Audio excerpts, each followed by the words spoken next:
What's up, YouTube? Welcome back to another Reviews Corp podcast. This is episode 11. I'm your host, Red Devilos Reviews, and I'm back here again with my good co host, Unity Review and Analysis. What's up, Unity? Hi, this is gonna be so boring, to be honest. I have things to do afterwards, so sorry about this.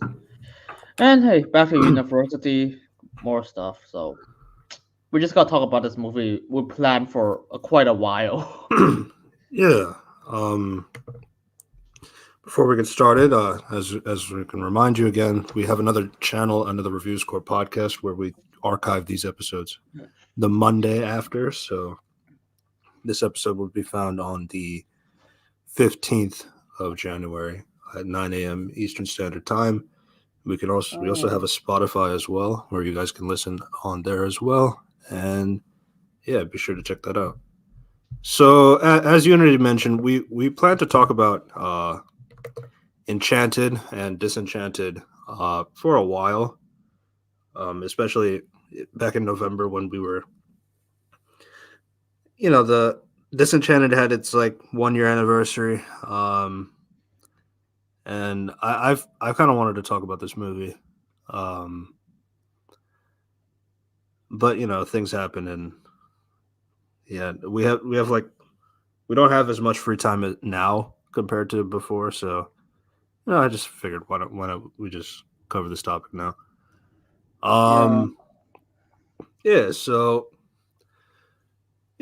Disenchanted, of course, is a sequel to Enchanted from 2007.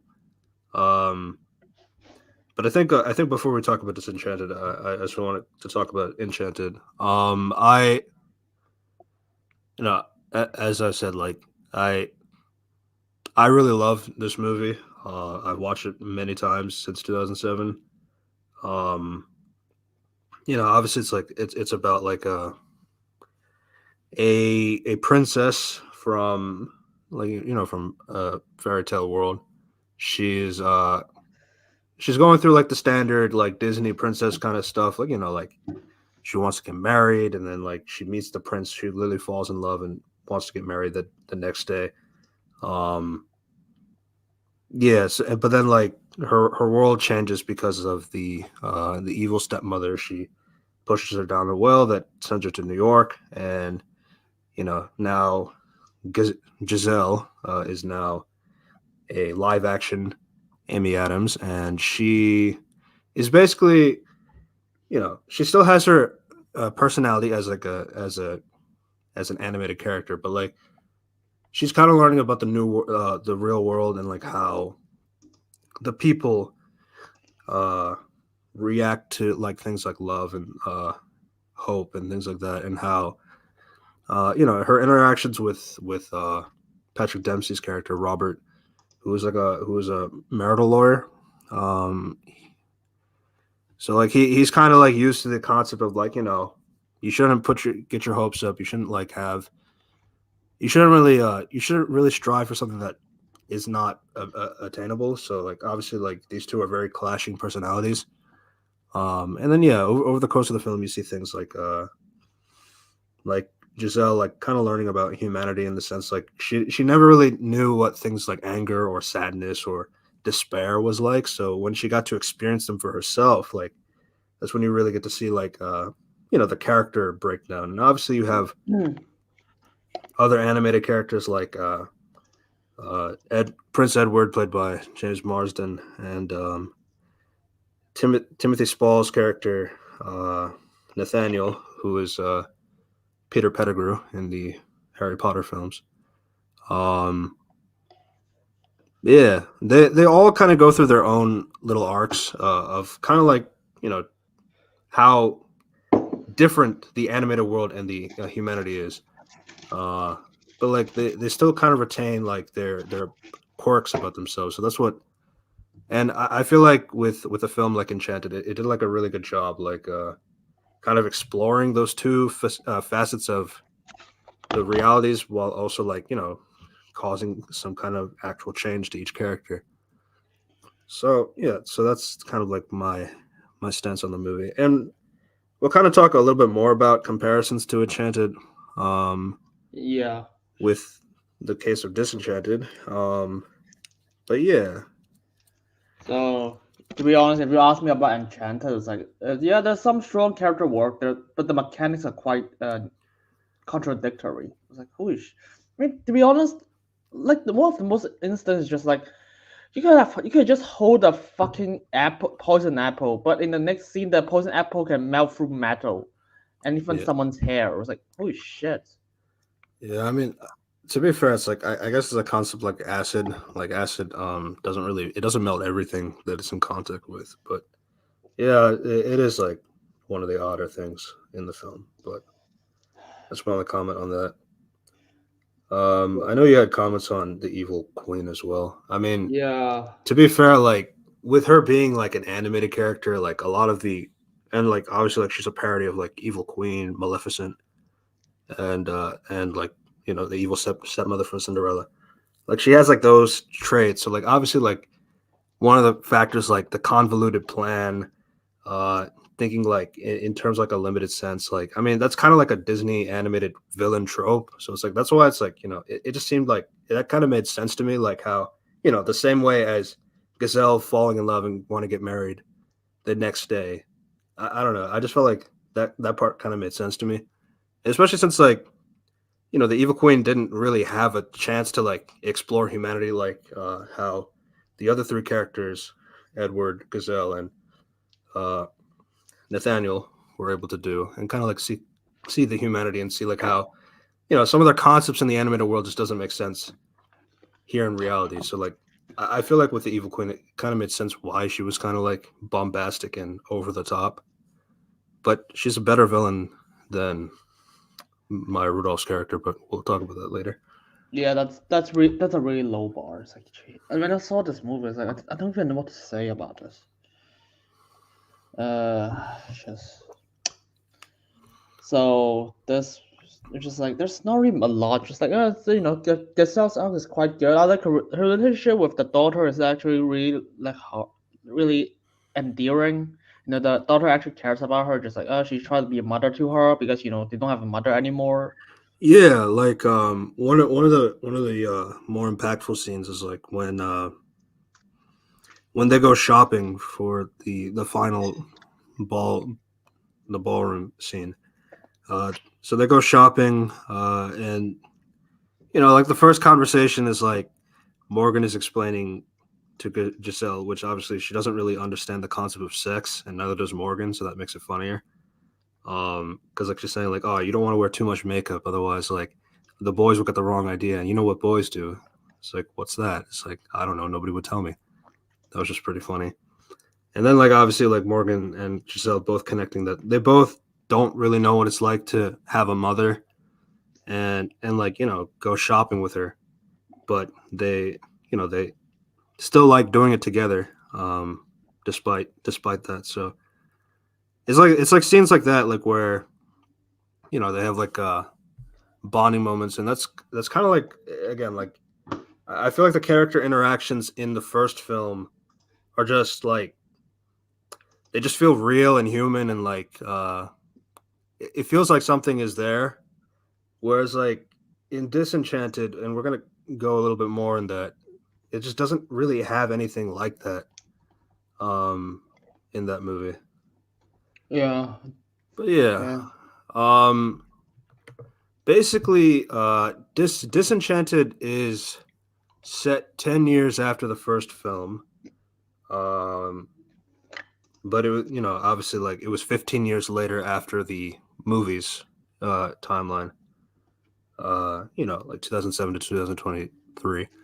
um Now, my thing about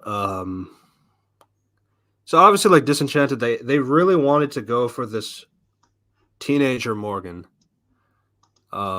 specifically. So like obviously she was 6 years old in the first film, so she's 16 in this movie. And I, honestly like in the sense of like since Enchanted like relies on like uh Disney stereotypes and all this stuff, so it does make sense that they're gonna go for like the daughter character being a teenager. That's just kind of like a natural thing to expect. Um, but to the extent of how they go about it is kind of the problem. To be honest, I don't even know what to say about this movie. It's like, hey, someone just like, I want to do fairy tale world in real life, and that's the extent they actually think about it. Yeah, yeah, and I think like one of the problems is like when you have that kind of concept is like the characters they just well I guess like if we kind of go through like the general plot from the beginning, it's like basically like Pip is explaining to his sons that like like you know the story, but it's like what if there wasn't a happily ever after? There was a ever after that. It's And like then there, oh okay so and then the son was like, and then the parents was like, hey, do you know that the life just ends? I was like, huh? What? I don't understand. yeah so basically like um over the course of time Giselle and Robert they have a daughter of their own, so a sister for Morgan, which named Sophia, and apparently they say that during the narration that like they're they kind of lose that magic, that kind of feeling, uh, with having a second kid and all that. Which I don't know if I really buy that from the first movie, but all right. I mean, it's 10 years later, things can happen.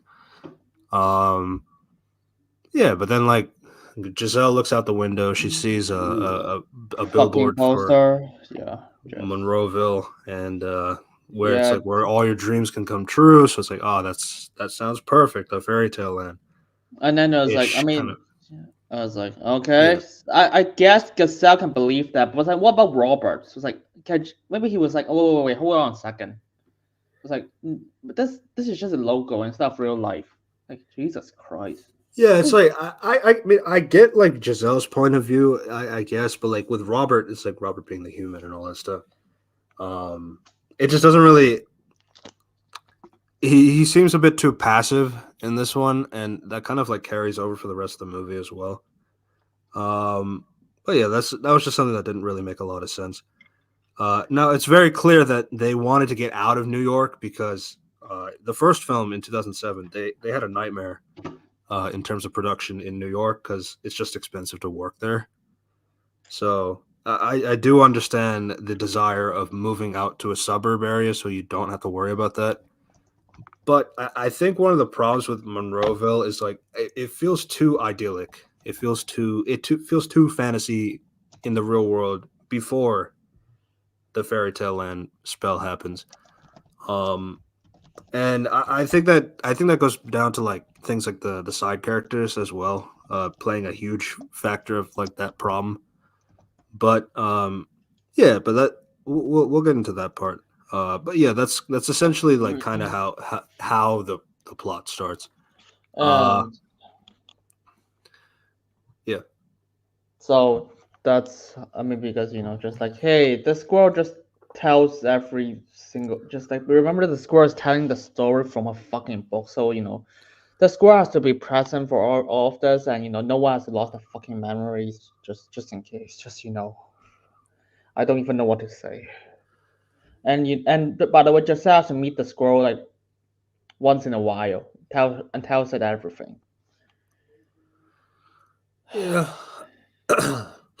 yeah. That's just like um, yeah. I did have a few other points about the narrator. Obviously, like in the first film, the narrator was Julie Andrews, Mary Poppins. So it going from her to the chipmunk is just kind of lame. And then like it's a personal nitpick because I watched both films back to back, so it's like in preparation for this video, and the voice actor is very different for the chipmunk, so it's like it's just very distracting. But yeah, that's a 15-year nitpick, I guess. Um, so yeah, that's really it. But like, I mean, obviously, it's like when you miss out on Mary Poppins in the first film, and then like there's other cameos in the film, like Jodie Benson as Ariel, uh, who did the voice of Ariel. She was the secretary in the movie. In the play, you had Paige O'Hara, who was the voice of Ariel. I mean, of Belle from Beauty and the Beast. She was in the TV show that Nathaniel was watching, and then you also had the singing actress from Pocahontas. I think Judy Judy something. Judy Benson.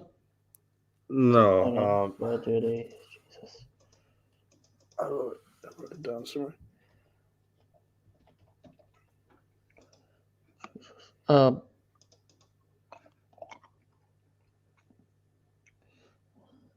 Jesus.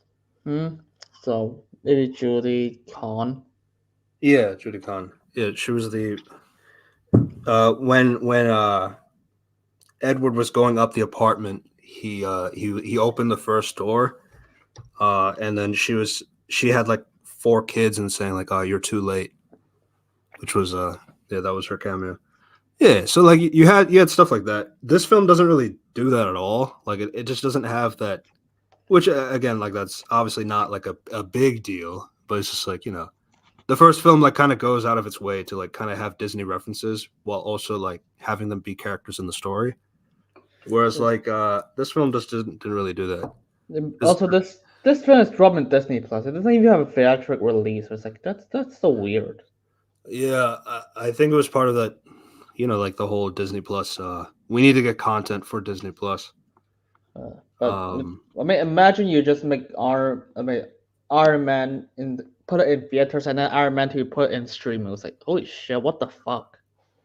yeah, yeah. It's just kind of clear that the whole movie is kind of based on we need to make a quick. We just need to make something out for the content on Disney Plus and not really much as a And movie. But yeah, it's stuff like that.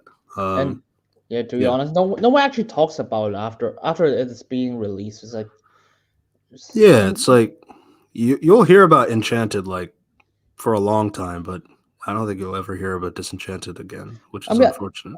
a lot of people I talked to was like, wait, what? They make a sequel for Enchanted? Yeah, yeah, that's true. It's also for Hocus Pocus.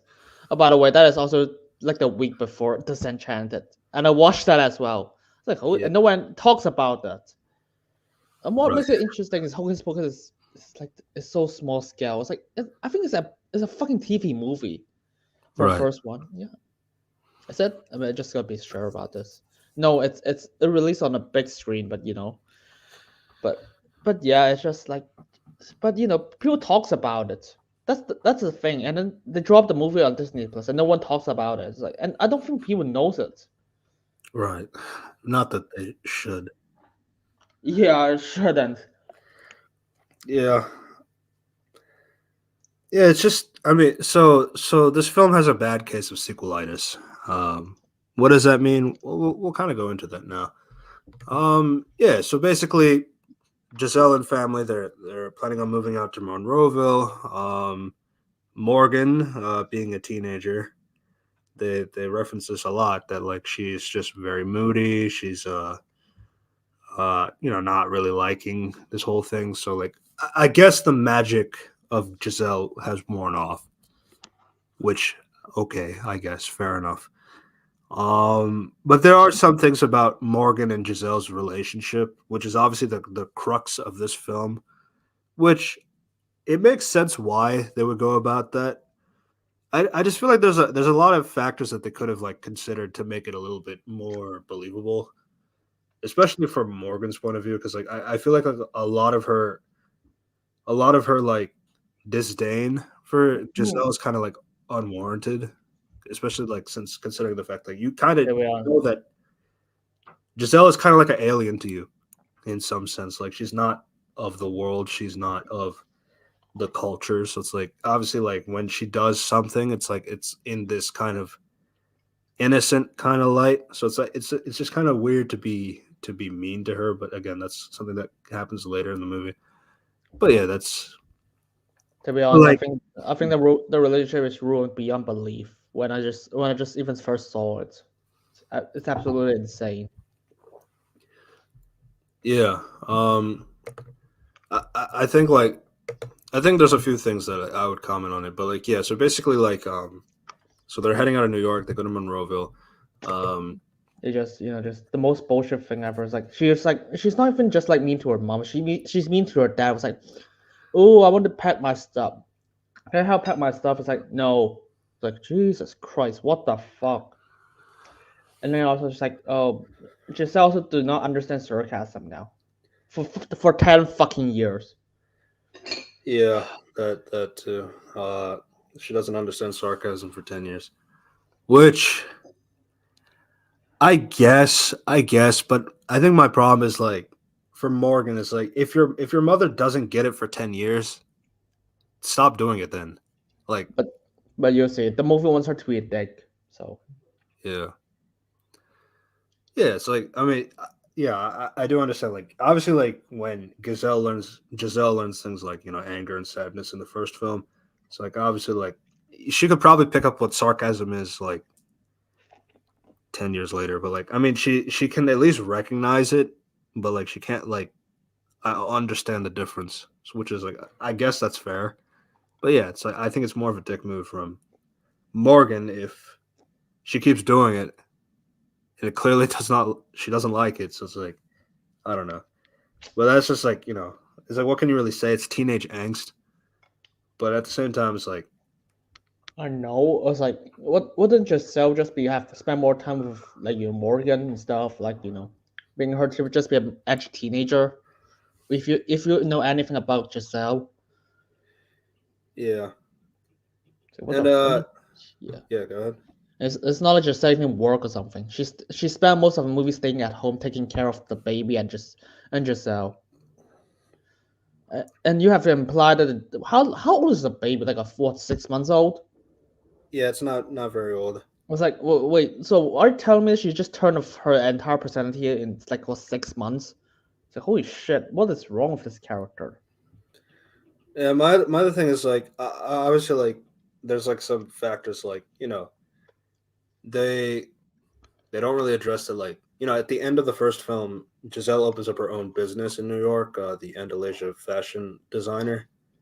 um yes, they don't really address that, and they move out, which is like fair enough I guess, but like I mean she had her own fashion empire essentially in New York City. That's kind of crazy. um but yeah, this just kind of moves out and nothing of it. So all right, I guess. Yeah. Uh, So one of the things about Monroeville is like, as I said, that it's just a bunch of caricatures, like especially like the real world also has caricatures, like Maya Rudolph's character, as we mentioned.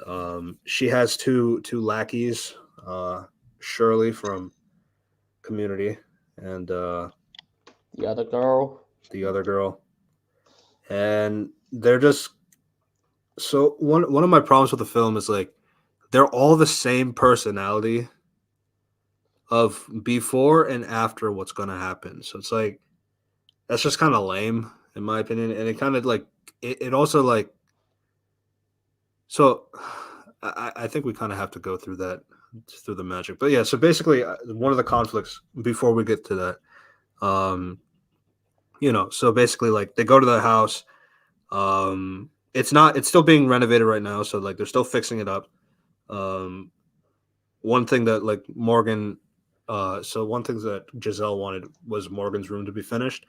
So they go into that room, but apparently the light fixtures was not fixed up. So like when Morgan tried to turn on the lights, it caused an electrical fire to her clothes and burns her clothes. And Which is not how fucking which is not how it works, by the way, for like how electricity and stuff.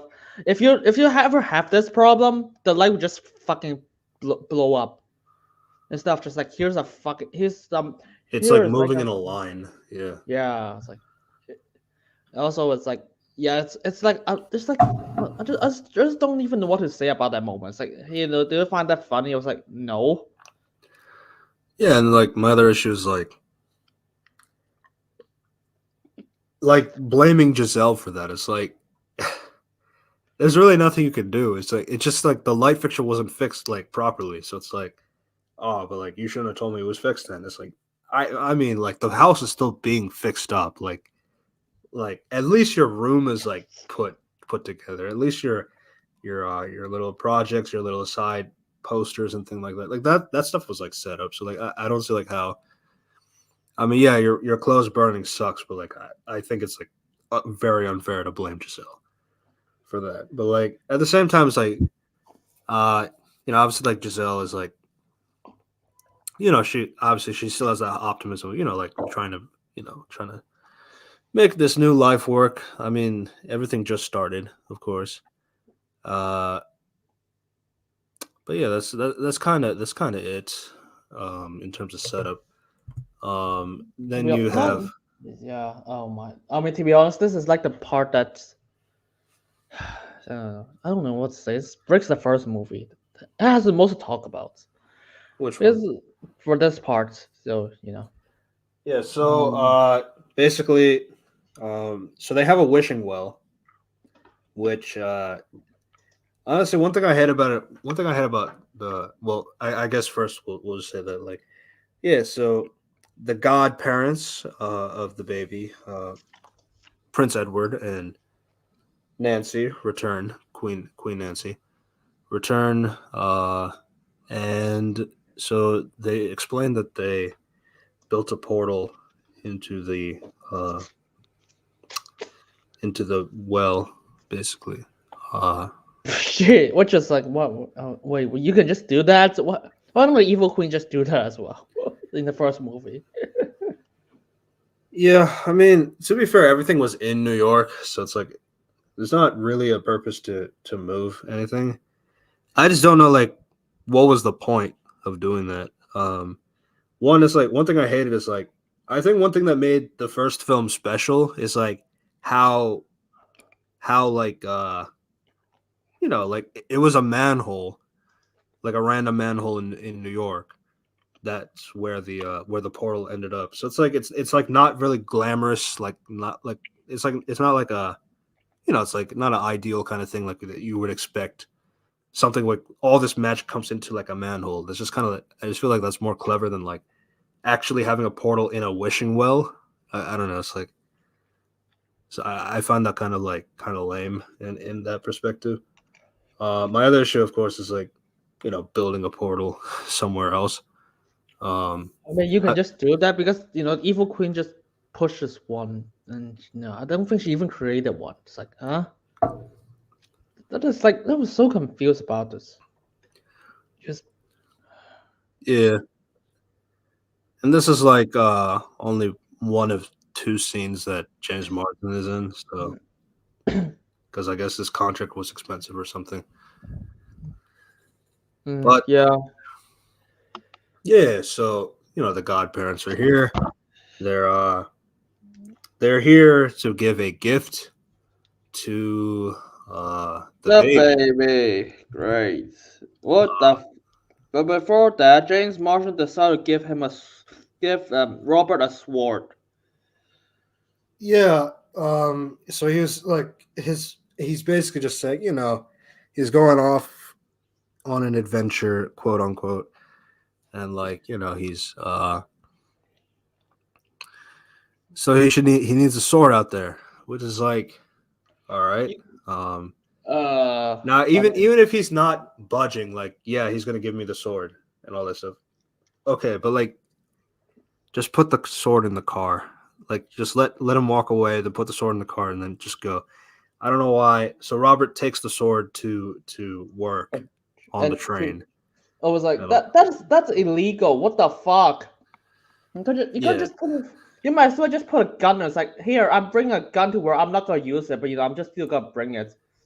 And everyone around was like, wow, that makes so much sense. I was like, what the fuck? And Robert's a lawyer, by the way. yeah, And he's yeah, gonna like, and he was like, you know what? I'm gonna put this sword in my law firm. And my security was like, yeah, that makes so much sense. You bring a weapon to work in one of the most like places, private working places. Yeah, that makes Right. so much sense. Oh my lord. Yeah, it's just like it, because Edward wasn't budging. He was still trying to give the sword and all this stuff. It's like, all right, fine, fine, fine. It's like just take the sword, but then once like Edward walks away, just put it in your car. Do something like that. It's like I don't know. It's like it's just one of those things. It's like you didn't have to follow through with what Edward said. You're a rational human being. I've seen it in the first film, so yeah, that was just pretty stupid. And Robert's conflict in the film, which only happens for one day, and it never comes back, is that he still has to commute to work. It's meaning so like Monroeville is in Pennsylvania, so he has to take a train to New York to still continue working there. Which honestly, like I know like you and I had kind of like we had a little bit of a disagreement, but like I think like it is kind of understandable in the sense of like some people they can't like they can move, but like they can't really afford to like switch their job because it's not as easy as it sounds like for a lot of people. So like I think it made sense that he had to kind of do that in that sense. Plus, like using a metro is like a lot cheaper than getting an Uber or driving yourself across states like that all the time. So like I can understand that conflict being there. It just felt pretty real to me. I just think one of the problems is like he only deals with it for one day and then he gives up on it, which is like that part is like that kind of sucks. But I like was like, what the fuck do you expect? It's like if you're just that easy to give, I was like, why do you even commit to that? Just like okay, yeah, I'm just I think it take should. more time. Yeah, I think it should have like maybe. I think a simple thing they could have done is like maybe have it happen for like a month or two, or something like that, or like maybe he misses something really important like a birthday or like some kind of like some other prior commitment because he had to travel across states, so he couldn't like attend this important thing. I mean, Uh, his arc for the entire movie is like what? I don't want to take the train and go to work and just come back. This is boring. This has no bearing for his arc or story. yeah, I mean, and then obviously like I mean, you have two characters that kind of say that like yeah, you just keep doing this over and over and over again for the rest of your life, and then you die. So it's like okay, sure, I guess that's fair, but like I mean, he didn't even get to try to do that yet. So it's like I don't know why he's feeling like that life sucks after the first day. But I don't know. It's like it's just one of those things. It's like I appreciate the idea of what they wanted to do with it because like yeah, because some people they kind of have to deal with that. It's like I live in this area, but like I have to work in a different state because like that's just like more. It's a more feasible option than like trying to find a new job here and like all that stuff. Now, obviously, it becomes super easy because it's brushed under the rug. But like, yeah, that's just the problem with like Robert in this movie. It's like in the first film, he's like more dynamic in terms of like obviously being the lawyer, and then he has his own perspectives on love and things like that, love and marriage. And then obviously when you have somebody like Giselle, who's like completely the opposite of him, so they both like break each other down in their own ways. Um, so yeah, that's just like like, but like Robert is very active in the discussion in the plot of the story. So it's like it's just kind of odd that like in this movie Robert is like pushed to the side, and like actually to be honest, like all the other characters are pushed to the side. Like Edward was pushed to the side, um, like quite literally, which we'll get to. I mean, even like what that it didn't mean. It did. I was like, what's that? Oh, Nancy. Nancy is pushed to the side as well. I I was mean, like, Nancy's a little weird, which yeah. I was like, I don't even know what the fuck is. We'll and get to that. Nancy didn't really have too much in the first film either. Like if you compare to the other main characters, Yeah. um, I think that's like one of the other flaws in the first film is like Nancy is just kind of like, um, I even I argue that the main character is pushed to the side for this movie. yeah. I mean, there's a lot of side characters in this movie that take more precedence. Um, A lot of it just it nothing really happens. If you really think about it, it's like just like okay. It's like I'm just looking at things just going just no. I mean, what I mean about nothing really happens, just that it's really progress the plot of characters. It's just like it's just there just to show off the fairy tale stuff. It's like yeah, yeah. But like, I think before we go to that, yeah, basically, like, so that's pretty much Robert's character for the film, and that's pretty disappointing if you really like factor in like how much he did in the first film versus this one. It's like he has an interesting idea for a story, but like he doesn't really go through the trials and errors of that part to like really come to the conclusion of that. Yeah, I need to just make my own law firm here in Monroeville and not have to do that whole distance traveling thing. Which is like I don't mind him coming to that conclusion at some point. I just feel like doing it after one day is kind of silly. But also he has his mind wiped, so it's like what? yeah, but again, we'll get into that in a second.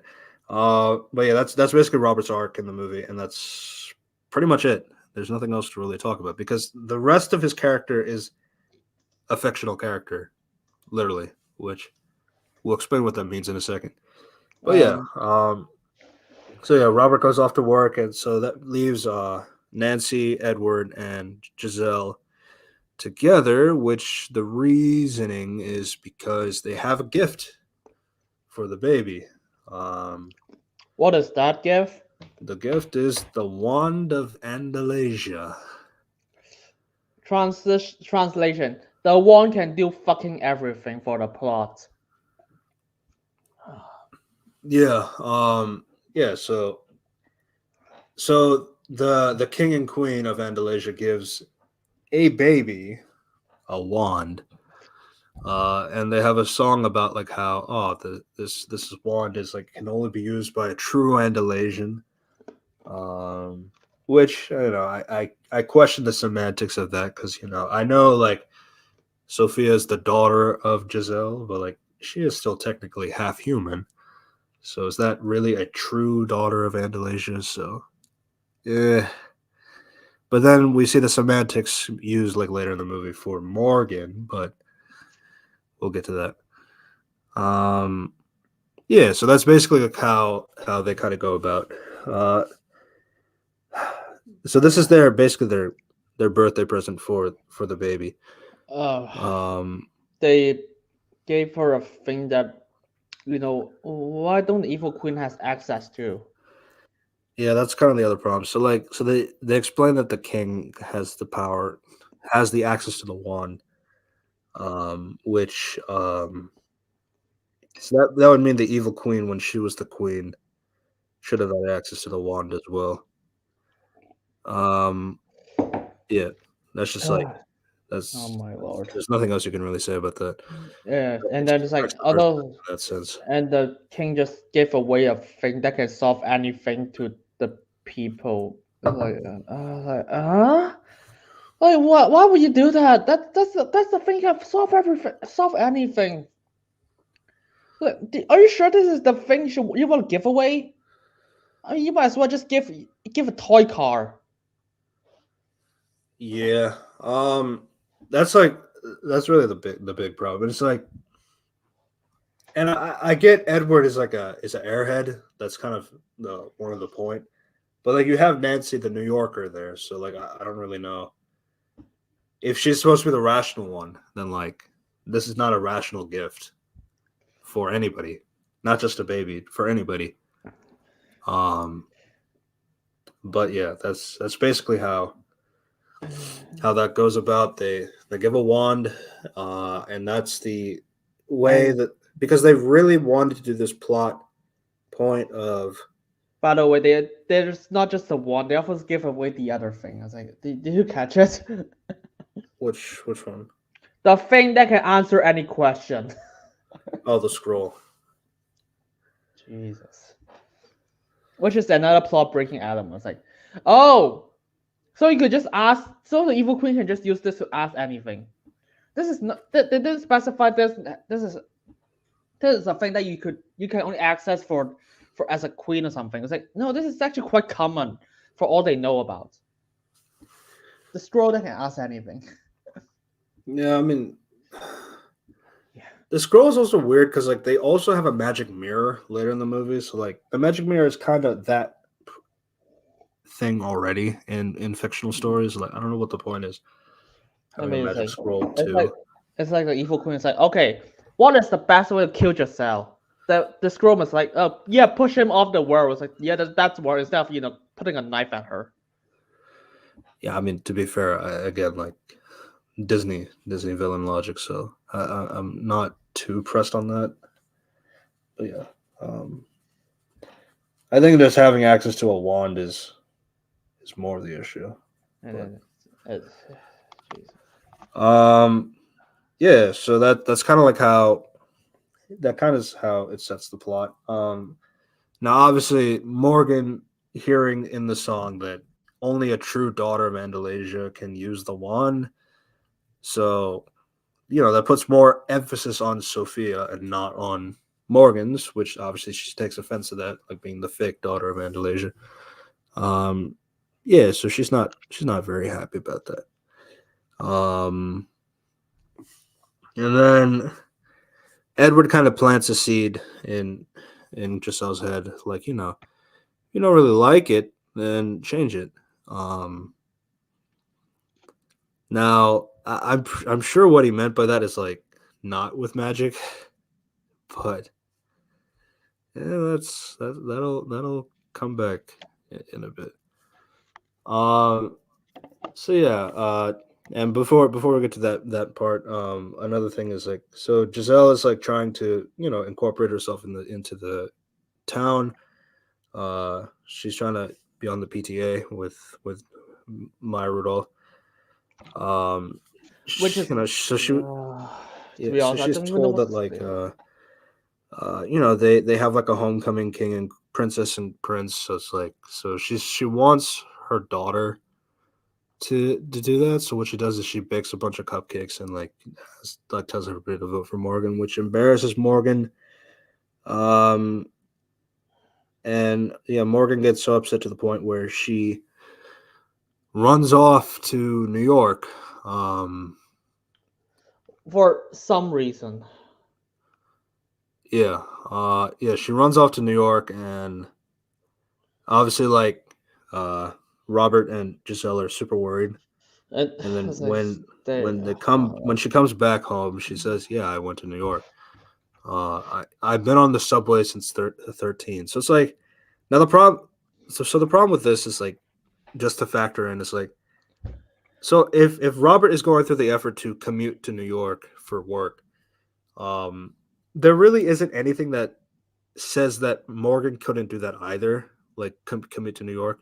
I get the whole like it's like as a teenager they don't like the concept of moving away, especially when she can get pissed off at the fact like why didn't you just move when I turned 18, which is 2 years later. So it's like when I go to college and all that stuff, then you guys can move. uh, So but if I ignore that part, yeah. But like if her dad is like willing to commute to New York for work, and like there's nothing really saying that she couldn't do that because like she said she's been on the subway since 13. So it's like I mean, that's if not. It's like the classic lampshade. I was like, I was literally just asking. I was like, what are you doing in New York?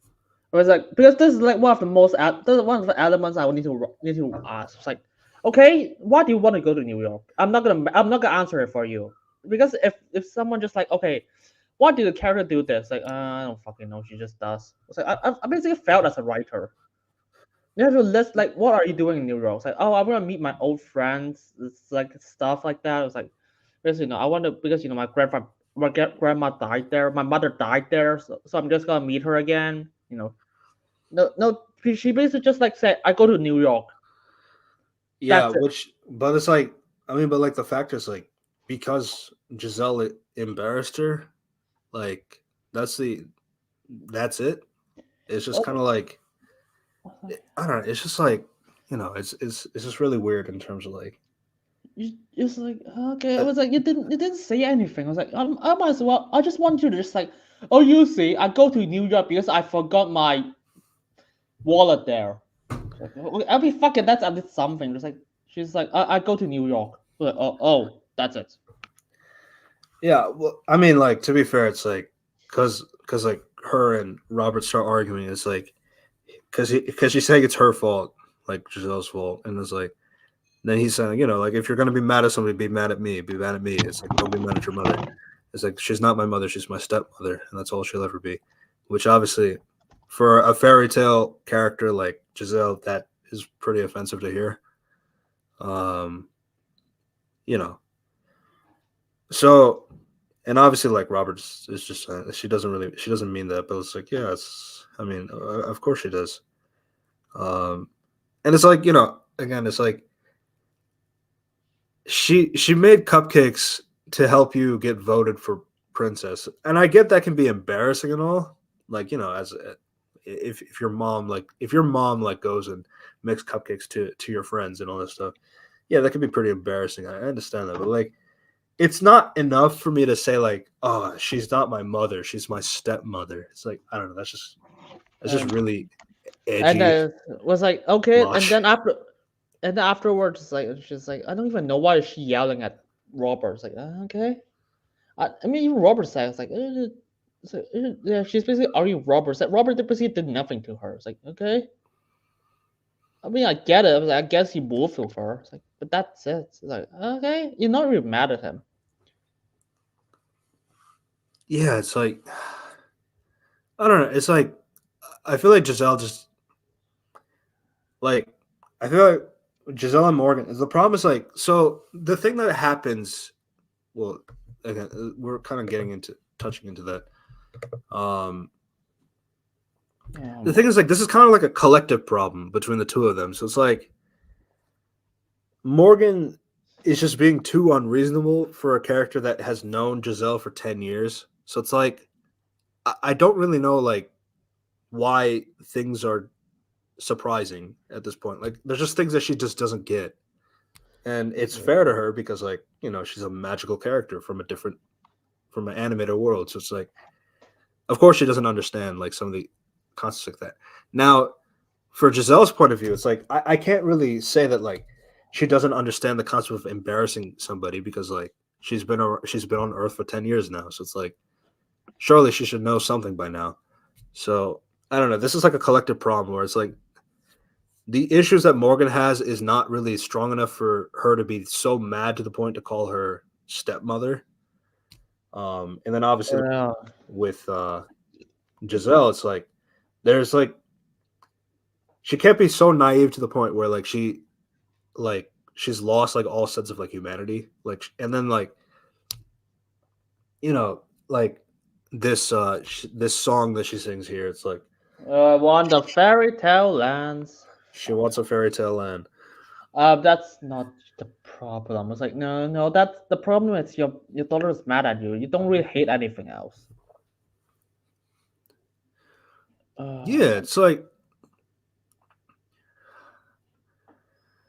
I don't uh, know. It's like, but it's like again, it's like it just unravels the first film too. It's like she gave up her fairy tale life to accept humanity and all that stuff. So it's like it's just kind of weird that like now Giselle is going to be the character that just wants to go back to that fairy tale life again because things aren't working out for her. Which is like again, I understand where that could come from. If you think of the perspective of an animated character's mind, yeah, then like things are getting more difficult with Morgan. But it's like with Morgan, it's just like I don't think like there's anything like really believable about her. Like in the sense of like again, you've known Giselle for 10 years. So it's like I don't really know like where your conflicts are coming from, and that's really the problem because like it's the biggest crutch.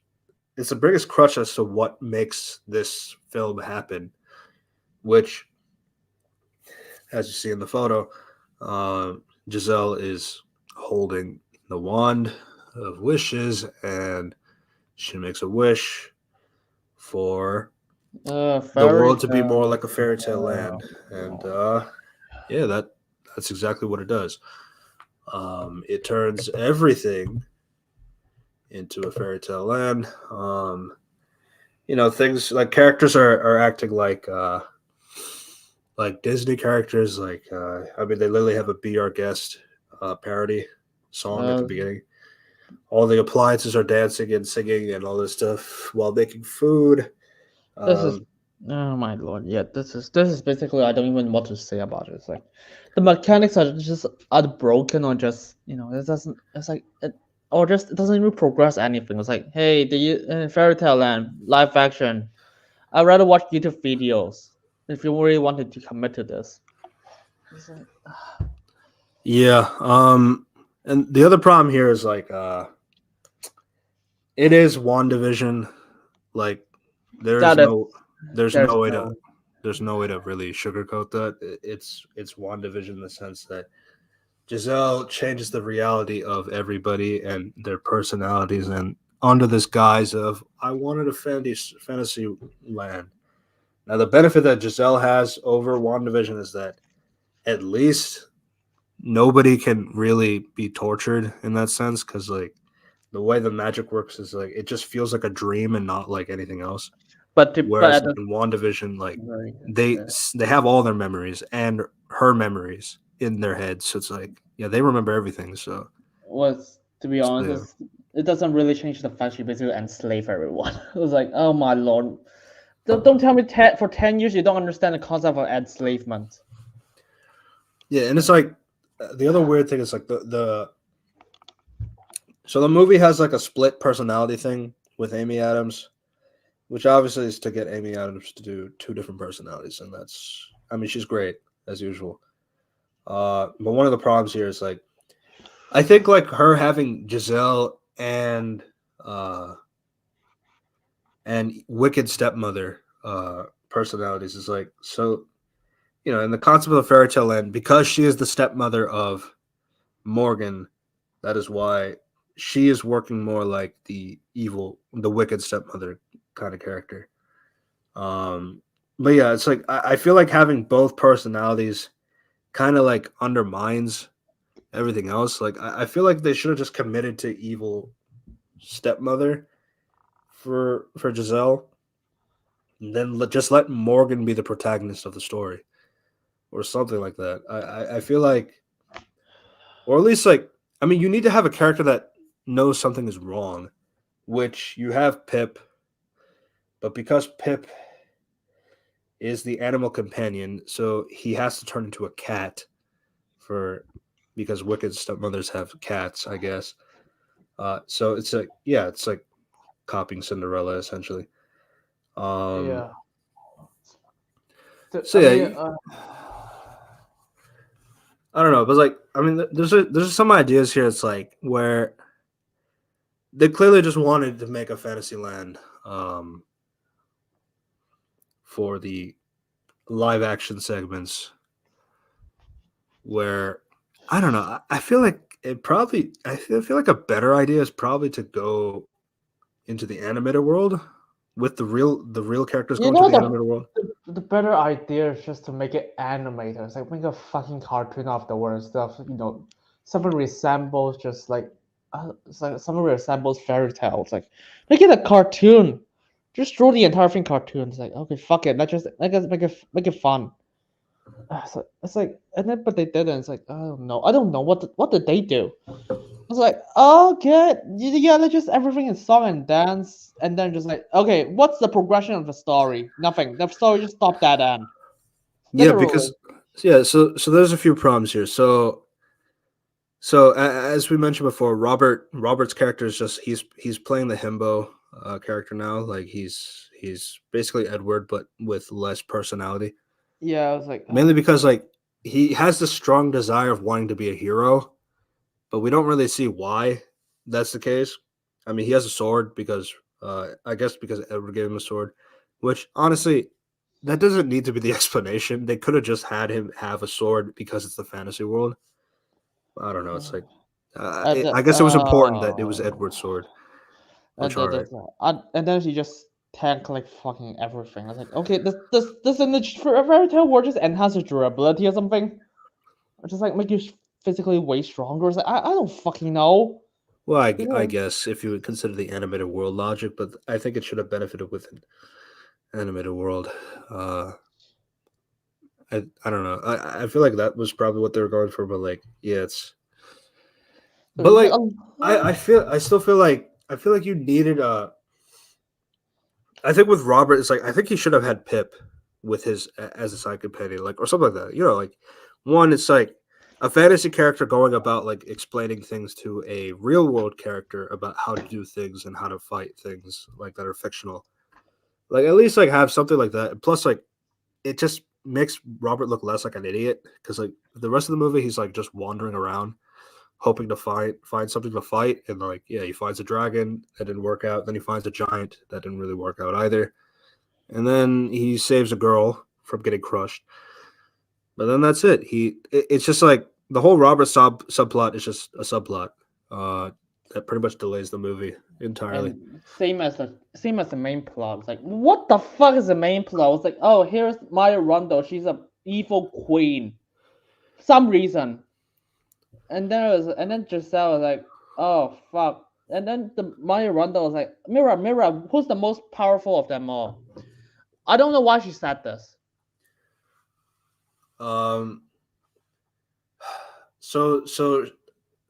the baby had the wand in its hands, I and she just assumed that Giselle has power Uh, because of that.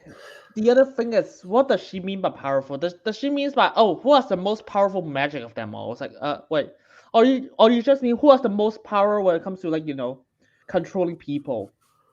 It's like, oh, okay, but it couldn't be the latter because she's literally controlling everyone, or or maybe she's not, or maybe she's just saying, or maybe she just means that Giselle is controlling everyone because the one is having magic. But Giselle, but Marindu couldn't know that. It's like it's so confusing. What does she mean by powerful? Yeah. Um.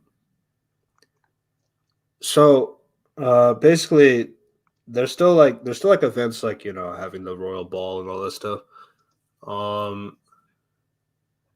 And then here in this photo, you see Giselle talking to a girl. That's the original Morgan actress from 2007.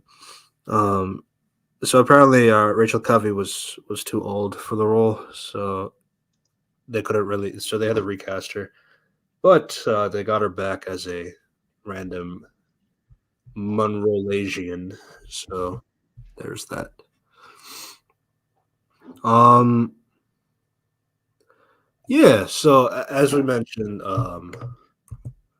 uh, basically, really nothing happens in this area. Obviously, like, um, because like the conflict really is that Monroelasia is basically like it's having a power vacuum with Maya Randolph's character and Giselle for who is the most powerful of them all. And yeah, I mean, Giselle is still kind of fighting the split personality for a bit, but it doesn't really last long because she eventually does succumb to the wicked stepmother uh, personality. So you got you're basically having the characters like so one of the things obviously is like they steal the wand. Her lackeys steal the wand, um, which is like obviously delaying the time so that as the scroll mentioned that it won't the spell won't be set until midnight. For Uh, some reason, it's like, I mean, I don't know. If you go, we really gonna go by Cinderella logic, was like if you really want to go by Cinderella logic, the spell ends at midnight. It's like, what? The spell should be done by that. I don't fucking know. yeah. So he said that usually the magic is like kind of set for like a timer for like 12 o'clock midnight because like just in case if anybody wants to go back on a spell that they made and they don't want to commit to that anymore. So it's like I guess, but like It was like, oh my lord. It's like, I guess every magic works like that. Then that's just like not really. no, really. But what if you summon a spell that's gotta shoot the other person? I was like, are you gonna commit to that? It's like, fucking no. It's like they just arbitrarily invented that rules out of nowhere. It's like, if it was like, I don't even know that's a fairy tale reference. If anything, that's the opposite of what happened to a fairy tale. No, I just this part is just tedious.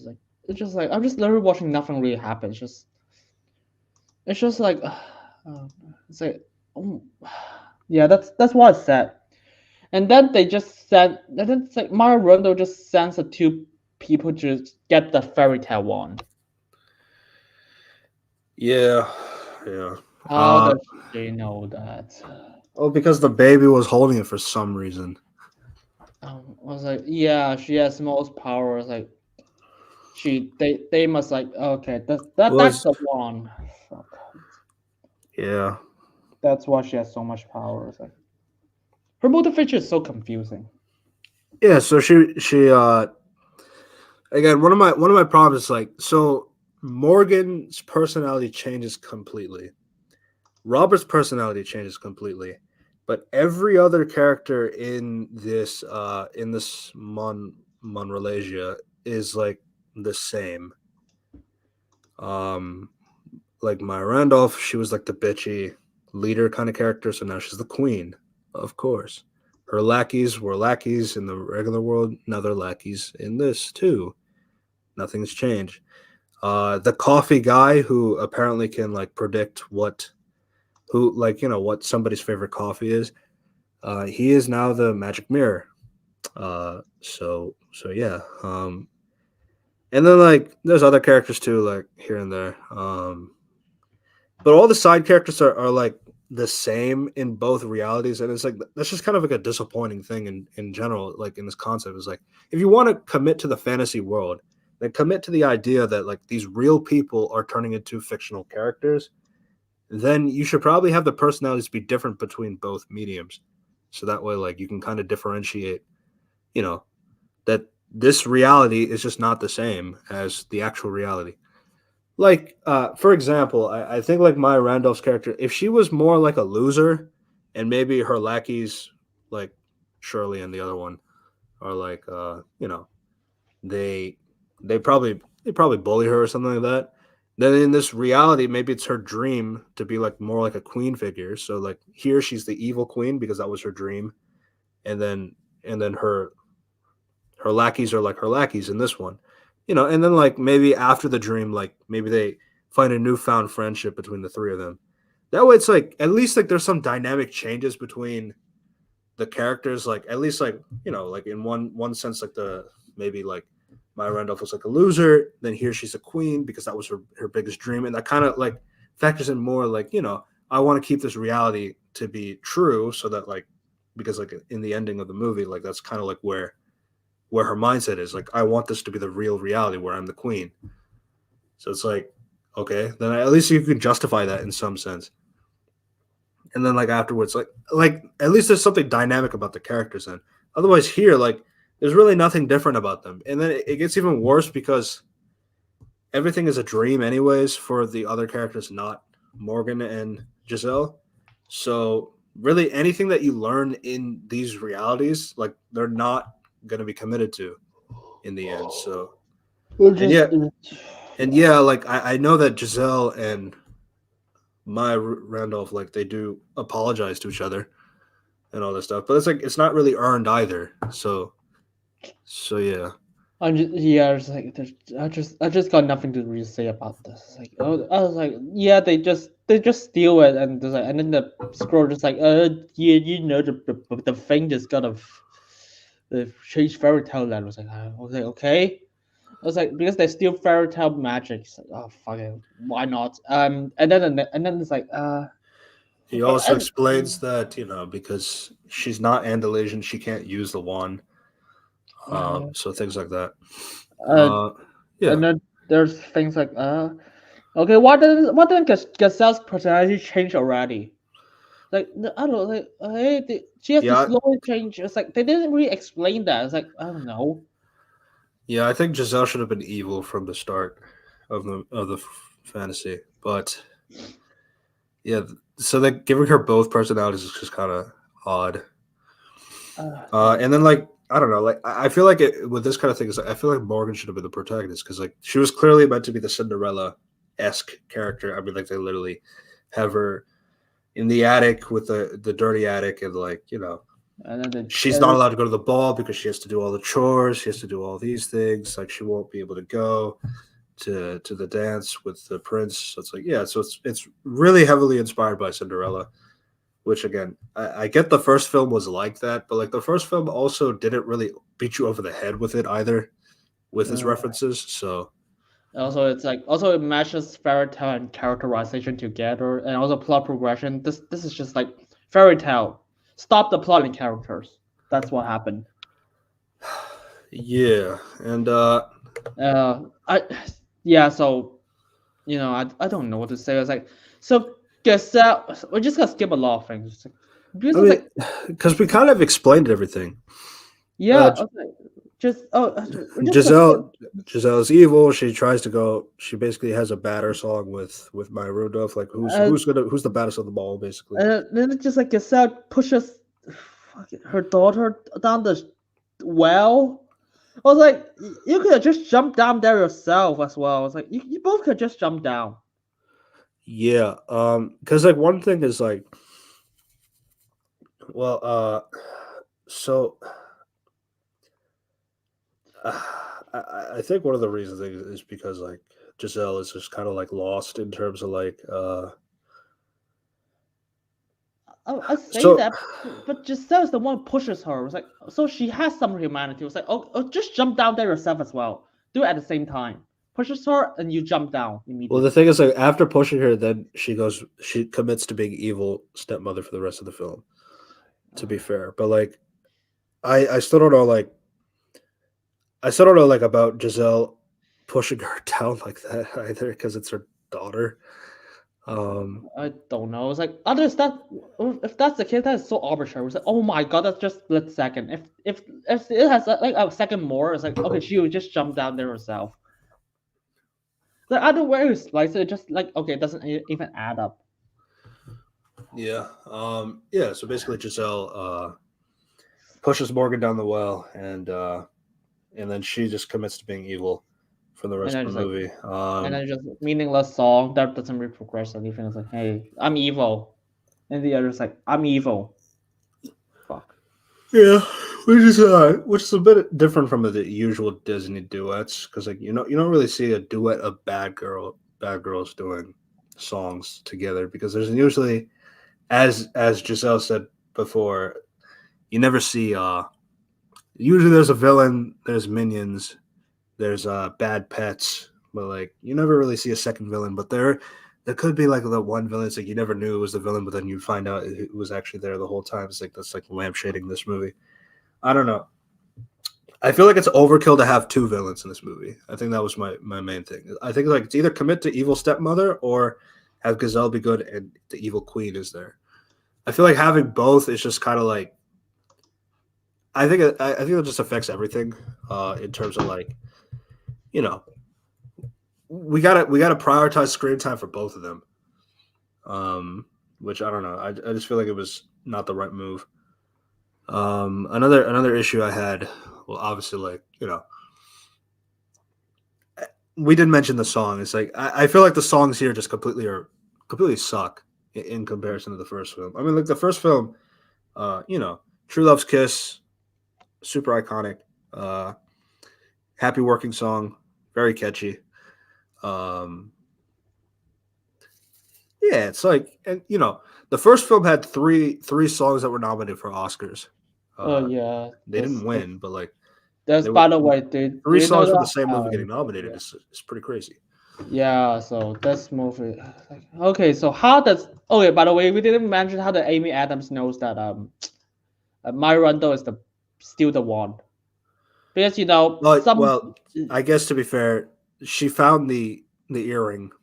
was like, how the fuck do you know that someone that's the earring of someone else? That it could be anyone's earring. I was like, they don't wear it in any other occasions. Like, you just know I that? guess I think the problem is like it's too obvious that Maya Randolph is evil.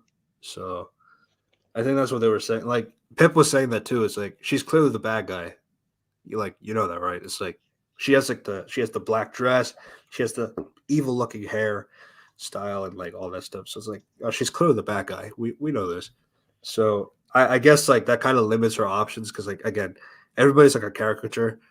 So the problem And here is like Giselle doesn't really use like any of her knowledge of being a human and being a fantasy character now that she's experienced both of them either. So that also doesn't really make too much sense on a narrative perspective. Like her animated humanity is not really into a factor in this film because she's playing a different personality in this movie entirely. So it's like that's kind of a missed opportunity as well, I would say. Um, but yeah, I mean, again, like a lot of this is like quick because there's nothing really much to say. Yeah, Morgan goes okay, to now Andalasia. when I just break oh, fucking it's like, okay, so she how the fuck did she end up here? It's like, oh, she dropped from the sky. Was it? I was like, wait, where the fuck is the portal on the sky? Then how do you guys enter it? Do you just fly? Because if you fly, I'm gonna ask you a lot of questions. Well, I mean, uh, hmm. Yeah. I think she's supposed to come from the ground. Yeah, but here she fell from the top. That doesn't make sense. Yeah. Uh, okay, they said the magic is from out. Fuck it. They drain magic from this place. Okay, fuck it. Let's go with that. How did they solve it? Sing a song. Huh? Because memories are the most powerful magic. That's And that has nothing to do with. That has nothing to do with anything. which it's just kind of funny because like the first film said that true love's kiss is the most powerful form of magic. So obviously like that trope, which is fine, I guess. But yeah, I mean, really, the way that they won is because of an arts and crafts project.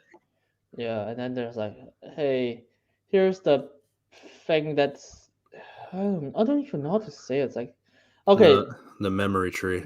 yeah, the memory tree. It's just right there. It's like, I mean, they just know that the thing is gonna be affected as the memory tree. It's like, nice. Um, The I, plot just it just yeah, lost me. It lost me so much.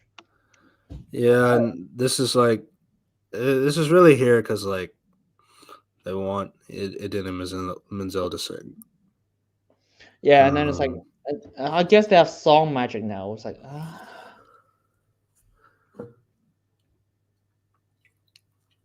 it's like, well, you so know, the thing that comes back is like Morgan is like, well, I'm not a true daughter of Andalasia, but it's like, yeah, but you have your memories are intertwined uh with Giselle because it's her memories. It's like that's why it's like even if you're not the daughter of Andalasia, like you still have like your memories are enough to like consider you as one, which is like the whole semantic game is kind of odd because like again it factors into the ending, like the actual ending of the film, which we'll get to. But like yeah, it's like so I guess it doesn't matter that she's not really a Andalasian because like if Giselle knows her enough for 10 years it's like oh that's enough to really say that yeah uh she has the magic in her too.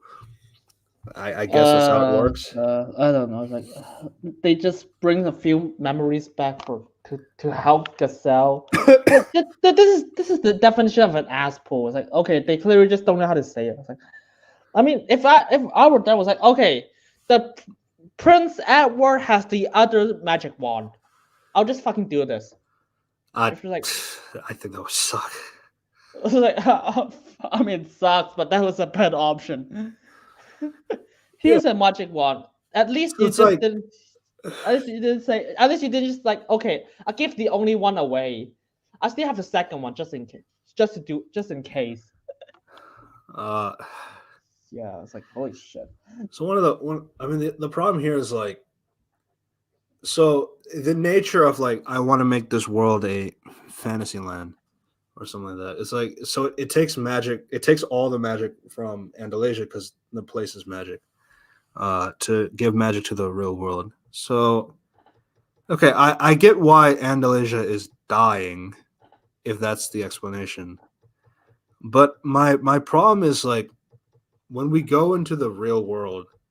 So well, first off, the magic is going like upward, like in a vortex upward. So one thing is like that's kind of odd. Is like so is Andalasia like in the center of the earth or something? Like how does that work? Uh, Whereas like the uh, first film, you don't have that kind of question because like obviously it's clearly like interdimensional in some sense, but like the way it kind of forms in this reality, it feels like it's like it feels like they're the Andalasians from the center of the earth and and everything is going up. and So also the tree has the memories of just Gazelle and and the daughter was like, I was like, how does that work? I don't know. I was like, just like I was like, Gazelle's memory tree. I was like, fuck it. How do you just bring that? I just fix. It's like, I don't know. I don't know. Just like, oh fuck it. Let's just go with it. A lot of things are just like this. I was like, yeah,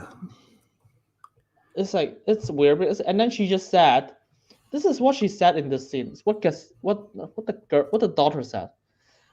For a little girl with no mom, seeing a princess hanging from a magic billboard was magic. I know it was real. I didn't even have to think about it. I was like, dude, your mom is magical. Girl, no, dude, your mom is literally fucking magic. What are you talking about? What she basically said here is like, I didn't believe in magic the entire time. yeah. I was looking at dialogue like this. And then like there's like other stuff too. It's like yeah, it's like does anybody in Andalasia like not not sing? It's like your your mother and godfather sang all the time in the first film. Yeah, Like I don't know like why 10 years later you're shocked that they still don't talk and prefer to sing. yeah, just So that doesn't make sense either. because they try to they really just like, oh fuck it, I don't have any justification, so I'm gonna do that. She doesn't believe in magic the entire time. She's just a kid, so she just believes everything is magical. So, fuck it, let's go. It's like, this is why I was just so confused about this character. It's like she's being ruined beyond belief. I don't even think that the writers know who the character is. Yeah, and it's like I get like okay, it's not fair to compare a 6 year old to a 16-year-old. I get that, but like she's not a normal 16-year-old either, because like she has a magical mother for 10 years. So And I just can't I don't really buy that like she's still a normal teenage girl in and that sense. and, And and again, they like she can be moody, she can be angsty. That's not what I'm uh, saying. Like she can't have those personality traits. But uh, like uh, but like it kind of relies on her being a normal girl, which she isn't a normal girl anymore because her mother is magical. So it's like, yeah, yeah, I don't know. and then they just said, oh, she doesn't believe in magic the entire time. It's like I don't know if even I know it was real. I didn't even have to think about it. It's like things were so much easier back then. It's like, what are you trying to tell me? It's like she doesn't believe in magic the entire time. Like because she's a kid, I, I, I. It's like she's just because she's a kid, she thinks everything is just imagined in her head. I, oh my lord. Yeah, but It, again, like this scene is just really for Idina Menzel to sing a love power, yeah. Uh, which the writer and director have said many times. Like, yeah, the first priority for this movie was to have her sing because she didn't sing at all in the first film. Yeah, I mean that's what Idila Mansella wants because she doesn't want to be hired because she sings. She wants to hire because she can act. Yeah, Uh, life. and they have lines like "Let it glow, let it grow" in the lyrics, which all right, yeah, referencing her. She's the voice of Elsa. I was like, do you get it? I don't. I get it. Fuck you. Yeah, like And you just want. And you just want they even had "Be Our Guest" as one of the lyrics, like, to. which is funny because the songwriter, he's the legendary songwriter. He wrote Beauty and the Beast, like the song. Uh, Uh, so yeah, I don't know. It's just kind of funny. Like he's parroting his own song. and do you Uh, believe that when I said that the same those are the same people who wrote the first those are the same songwriters who wrote the first movie. no, I mean, yeah, these guys are excellent. Like in terms of, I mean, again, like as I said, they wrote Beauty and the Beast. They've been writing Disney songs for a long time. Let me see. It's like so they even wrote like what Little But this Mermaid. film, like the songs are just kind of hamstringed together. Not really anything. It's like how do you write for a Little Mermaid, Aladdin, Yeah, Hercules? Alan Menken. Yeah, Uh, he's wrote uh, like some of the most iconic songs, like Tangled, Notre Dame, and Little Mermaid, Beauty and the Beast. yeah, I mean, yeah, he's done a lot of Disney songs. Enchanted, of course. he also wrote for Captain Hercules. America, the first Captain America, the Star Spangled Man, Yeah, the he's montage. like yeah, he's one of the greatest like composers of all time. And then Uh, you skip to this song. I was like, but what the fuck is those songs? It's like it's yeah, like the music was very lacking. there's, Um, there's no subtext beyond the surface. It's like, okay, what's the song about? I don't know. It's like it's about her wanting to. Hey, it's like the most on the nose thing ever.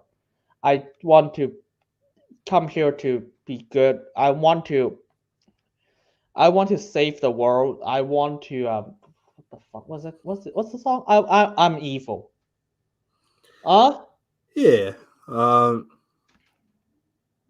right. Like like songs like "A Whole New World," "Friend Like Me," "Belle," "Be Our Guest," "Beauty and the Beast," "Under the Fucking. Sea," "Kiss the Girl," uh, the "I See the Light" from Tangled, I was like, "Happy it, Working Song." Yeah, these are like "Go the Distance" and "Hercules." So yeah, like these are iconic songs. and then Disenchanted just does not have any of that. and then you read the songs. Why are they so iconic? Because it tells you so much about the characterization and what are they dealing with, and why do they feel that way? It's like instead those songs just screams, "Hey, I'm evil. I'm evil. I want to save the world. I want to save the world. I want to move here. I'm happy. I'm happy. I'm not kidding. I'm not kidding. This is how the songs are. This is how I can tell between good songs and bad songs. And the thing is, like, there was better evil songs like in previous examples as well, like Scar song, Mhm. um, And it's like Ursula song. yeah. I was like, and then there's like Aladdin songs. Like, that's Jafar sing? I don't think so. Uh, let's see, Be Prepared was one. Yeah, Beauty and the Beast. Just oh yeah, the Gaston song. The Gaston song. Yeah, there's a lot of iconic villain songs too that are not. I mean, they say that they're evil, but like they don't like beat you over the head with it. So it's Yeah, like I don't know. It's like I just feel like that's like again the songs were very lacking in this movie. But yeah, that's basically what happens. Uh, James Marsden, he chooses to stay behind while uh, Nancy and Morgan go sorry. back I because mean, he's trying to stay with his kingdom. because Uh, it was like, why are you even saving it? Just was like, oh, well, you're not gonna do anything if you're gonna stay here. Just go with them. If you're such a meathead. yeah, it's like I guess it's like it's kind of like I get the idea. It's like supposed to be a noble sacrifice. I mean, part of it is just like so that they don't pay James Marsden for more screen time. Uh, with I was that. like, But it's like okay, I mean, while I could see the endearing moment in that moment of him staying behind with his subjects, uh, if we're gonna die, I'm gonna die with you, kind of thing. I understand the endearing part about it, but like my issue with it overall is just like, um, you gotta do more if you're gonna go with them to save the world. Yeah, If it's anything, cause like as Robert is trying to like stop the clock, he gets Tyson to join him, which is like it's really weird because like those characters never interacted at all, and that was the only time they interacted. Excuse me. So yeah, it's like I feel like it's like you probably should just have Robert and Edward do it then, because they know each other. So that was just a kind of that was kind of a weird thing. uh, Yeah, but and basically, then so yeah, there's uh, Morgan knows what to do. One thing I and will then comment on by is the like I am pretty glad that they brought back 2D animation for this movie because like everybody was kind of concerned like the whole Disney relies on 3D animation now. So I I found guess it's nice that they went back to 2D animation for this movie because it wouldn't really make sense if they did it the other way. and then and that and then there's like they send a cat to. By the way, just Gazelle send a cat to steal a wand. No one and it's like yeah, that's gonna and somehow that works. Yeah, because Nawan was left with the henchwomen for some reason. I was like, I mean, Nawan and the scroll. I don't know which Disney movie they got inspired from, but I'm sure every single one of them locked it in a very safe place for anything Yeah, important. or at least somebody competent is protecting it, or somewhat competent, because they're not at all. Uh, Yeah. After and by the way, So the daughter is no longer affected by it after she left. yeah. So After going back to Andalasia, now Morgan has all of her memories of the reality. it was Uh, like a fuck it. I don't even know how does the spell works. Like you just gotta wipe her mind, I guess. Wipe everyone's mind and just throw their memories back in the fucking in the magical world. Now you get it. Now you're back. It's like, oh, why is it so complicated? yeah, and then it's also like uh why didn't Nancy like go up to the real world uh immediately when Andalasia was like dying? I was like, they could have just do that. Like, Which I understand like because they didn't have the context of like why the land was dying, and then Morgan explaining the context is like, oh, it's because the spell that she did was like is like making that place to be a magical place. It's like, oh, that's too much magic. But it's like I don't know. It's like I feel like there's at some consolation there should be some kind of like awareness that like okay, let's see what could possibly be making this world be an apocalypse right now. Maybe the wand that we gave the has thing a that magical drains power magic. that can drain magic from our land. I Maybe was like, that was wait, draining the how? magic from our land with the I was wand like, over there. It's like I don't know. It's stuff like that. It's like yeah. It's like I feel like Nancy would have come up earlier. Especially if they're going to tell me that like the if you're in Andalasia and come back to the real world, your mind is not going to be manipulated by the magic of this spell. As according to Morgan, once she comes back from Andalasia, she's normal again. I was just they didn't really explain anything for this movie. It's like I just have to go with a lot of things. Yeah, and then this basically ends with a magic fight between uh, Uh, Amy Adams and Maya Randolph. by the way, they said that Amy Adams is the most powerful of them. Also, he should be wiping the floor for against Maya Randall. Yeah, I mean, I guess technically she does, in a way, but at the same time, it's like so. One of my comments on Maya Randolph is like more like um yeah, so like as you mentioned, like it's a magic battle and all that stuff. But my thing about like so at one point like the spells just kind of get like uh really simple in terms of like you know all she says is I wish, and the thing that she wants like happens exactly the way that. So there's no consequences to the magic either. You just see the flow some flashy stuff. It's like this script is literally it's like for me it's just written by AI or something. Like nothing really have consequences. Just like it's just things just kind of happened. I don't even know what to say about this movie. Like, it's not even just like funny bad. It's like at the fair, it's like, oh my god, there's so many issues. The thing is, nothing really happens. Just like it's like even the fight, just like, oh, here's two people just pew pew magic. I don't care about who wins. Yeah, and then like it basically just ends like Morgan shows up with the squad. And Um, a lot of chance. There's a lot of chances for Amy Adams to just beat her, but she just decides to just I don't know prolong. prolong. It's like I don't know. Like what for one time he just like the Mario Runner just turned her two servants into frogs, turn her back, and Amy Adams just like okay, you know what? Let's just watch this. And at the very last moment, I'm just gonna put some magic and just lift her up and stuff. Throw a spell that's gonna not turn her into a frog as well. It's, I Yeah, think you just and it basically ends like Morgan brings the squad. She throws the memory tree arts and crafts, and Gazelle rips it up. But the magic in the paper, I guess, like shows her all the memory tree and properties, and as and that's how Gazelle is normal again. But then before uh Gazelle could make the wish, um Maya Randolph ties Morgan up, and saying like she wants this reality to be real.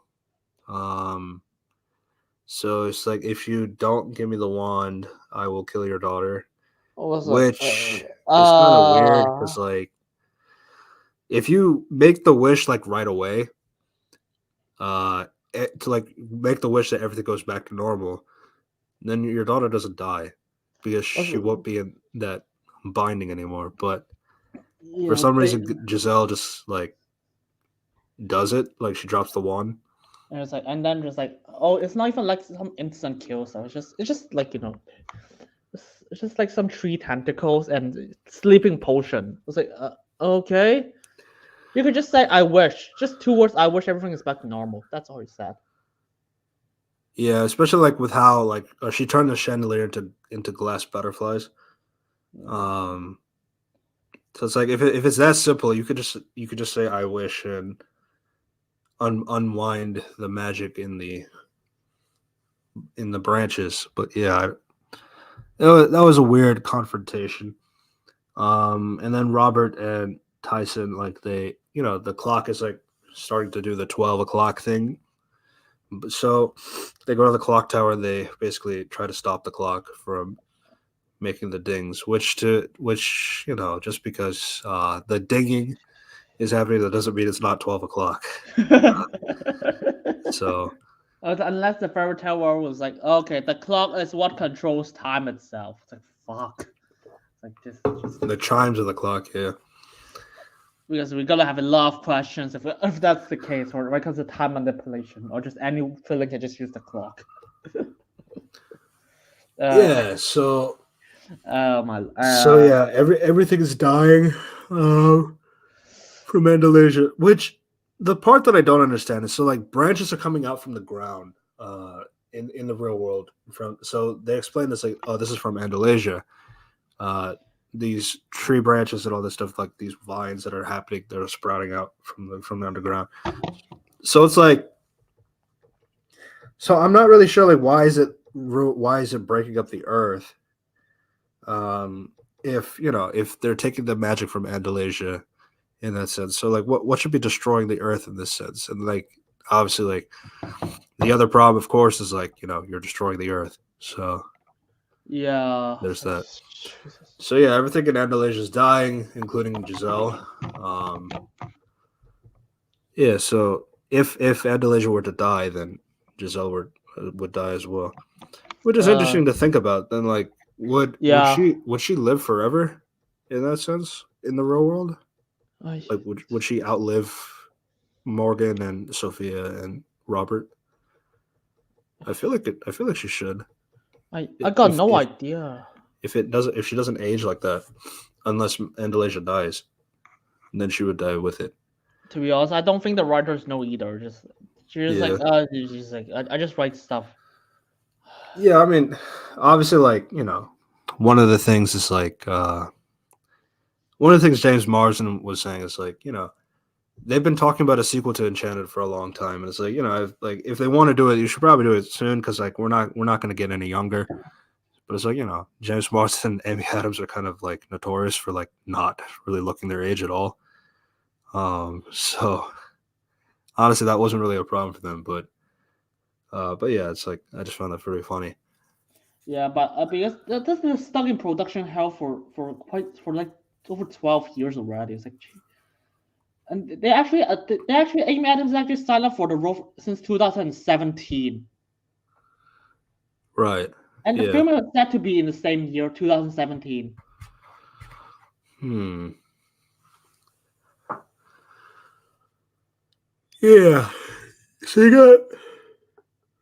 got yeah. So you got things like yeah. So Giselle explains that like just because you break a wand, that doesn't mean you broke the magic. That's not really possible. So the magic in the Oh, broken piece is still there. And then she says that um, Morgan has to be the one to give the spell, which I don't know if like that really makes a lot of sense. I don't know. It's like And just then they she's said like, but I'm not a true daughter of Andalasia. But it's like because I recognize you as my daughter, that means you are a true daughter of Andalasia. So like, you could just recognize anyone to do that for you. yeah, and that's kind of the problem. It's like it's kind of Ray Skywalker in a way. Yeah, it's like and somehow she did it with broken one. Yeah, It's and like then it's like, and then like, so the spell that she says, "I wish I was home with my mother," which is like, okay, so if we really get the semantics of that, it's like, do you mean your real mother and not Giselle? Do you mean in this reality where the world is still destroying? Uh, yeah. so it's like, Uh, just because you said, "I wish I was home with my mother," that doesn't mean bring everything back to normal. I was like, why would you phrase But it like this? It's like yeah, and Jesus. it's like this phrasing is just that made no sense. But yeah, it works exactly the way that it's supposed to, like bring the world back to normal. Except like obviously Morgan and Giselle have the memories and all, but I don't know. But like the semantics of "I wish I was home with my mother," that's not really anything meaning to go back to normal. That could mean like I wish you know like her real mother comes back home with her and not Giselle, or that means like, Yeah, or that means like we go back home, like we're teleported to home, but the world is still destroying. Giselle still dies, or something like that. It's like it's like that kind of thing. It's like the semantics are not hitting, so it's like it just doesn't really make yeah, sense in that aspect. But yeah, the spell works exactly the way that it's supposed to, and that's that. yeah. That's just not a lot. I don't even know what to say. That's like I know there's like some development for. I was like, I think there's like okay, memory right, and somehow there's still development. There's like characters changes off screen. It's like no, you guys got their brains wiped. Yeah, Like, basically the way that the spell worked is like when everything goes back to normal, anybody that's not magical did not does not remember anything. So Morgan remembers, Giselle remembers, but nobody else could really remember anything. At worst, they just think it's a bad dream or something like it's that. like oh Which which yeah, everything wraps up like super quickly. yeah. I was like, it just like I don't Like get at a what. at a breakneck pace. It's like, yeah, just like it's like it just kind of ends like this. Like, hey, yay, we created this. Yay, we stopped it. Bye. Oh, Yeah. everything's back to place. Oh, okay. Morgan's gonna go on a date. Robert quit his job after one day of commuting. Jeez. Um, Giselle's on the PTA team, and Uh, that's that. And then Nancy and Edward, they come back and they remember everything, but like, you know, so they said this time they have a different gift to give. It's like it's just a plate that can give you any food you think of, and it will appear on the plate, and that's all it does. It doesn't do anything Okay, else. you You know, just then obviously you just Edward solve is war making hunger. clarification that that is all it does, right? Yes, yes. It's like yeah, that's how it works. Yeah, it's like the magic plate was a better gift to give to a baby than a Yeah, magic wand. Um, that's for starters. Obviously, like when you have a magic plate that can make food of any kind, it's like, well, okay, so that uh, could technically solve world hunger, but like, okay, but like, it's not that bad compared to a magic wand, which could probably do the same thing anyways. yeah. I was like, I was surprised. It's like just like didn't just pick up the wand. It's like, oh, I can do anything. I wish war hunger doesn't exist. Yeah, It's like I was like, this is like the most ethical thing ever. It's like I was like, I don't think the writers ever thought of, hey, you just you just give the characters a thing that can do anything. It's like, okay, what are the other implications? The character can do anything with it. yeah. Um, so you kind of realize at the end of the movie that Robert and Giselle just did not really interact with each other that much in this movie, and that's just really weird from a film perspective. It's like the first film relies so much on their chemistry, and that's what made it good. So it's like I don't know, like every time Amy Adams and Patrick Dempsey were together, it's like they just did not have that same energy in the sequel, which is really weird and disappointing. Um, I do like Edward's when he's like playing sword with the kids, and it's like he gets slashed Mhm. in the leg. It's like you didn't kill me. You just slightly maimed me in a way. It's like it's just a it was funny. Uh, there was not enough Edward in this movie, which was disappointing. I was like, Uh, wow, but what is the apparently his budget? contract was expensive, so what can you do? What is the budget of this movie? It's like I don't know. I did not check that. I was like, yeah, because I don't think there's a budget. I can't find a budget here for some reason. Uh, I don't think they say it. The budget, uh, no, I don't think. No, that's not a budget. 85 million budget. I think that's the first movie. Really? I'll just check it. No, yeah, that's the first movie. That's Disenchanted. Mm. Yeah, yeah. They didn't say the budget for the second movie for some reason. Oh, by the way, they threw like $25 million per episode for each Disney Plus show. I was like, wait, so how much is the budget?